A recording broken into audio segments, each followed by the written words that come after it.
miankin-doha tanteraka amin'ny distrika sy faritra hafa Nosy amin'ny lafiny famatsiana ara-tsiakafo.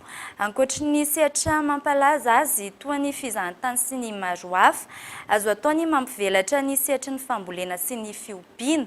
Manoloan'izay indrindra dia namafisina ny fahaiza-manao ny mpisehatra ka tantsaha miisa 5 no nahazo fiofanana avy amin'ny BIT sy MFR na ny maison familiale rural. Fanadihadiana Yves Richard. Tafiakatra 7,5 sy ray hetsy ny isampono Nosy ny taona 7,20 raha toka 7 alina sy 3 hetsy mibizahantany. Ankoatra ny hazan-dranomasina miankin-doha tanteraka amin'ny distrika sy faritra hafa arak'izany Nosy amin'ny lafiny famatsiana ara-tsakafo.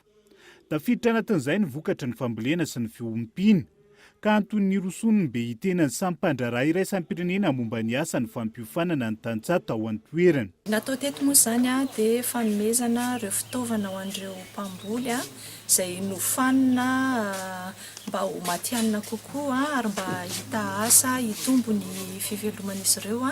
Izany moa dia tetika asa iarahan'ny birao iraisam-pirenena momba ny asa sy ny MFRN izay hanofanana an'ireo olona ireo mba ho tena matihanina satria fantatsika fa zava-dehibe tokoa izany asa famokarana sy fambolena sy fiompiana izany dia izany natokana eo amin'ny birao iraisam-pirenena momba ny asa manohana ny izay azo atao ety anivon'ny faritra mba tonga an'ireo olona ireo asa mendrika.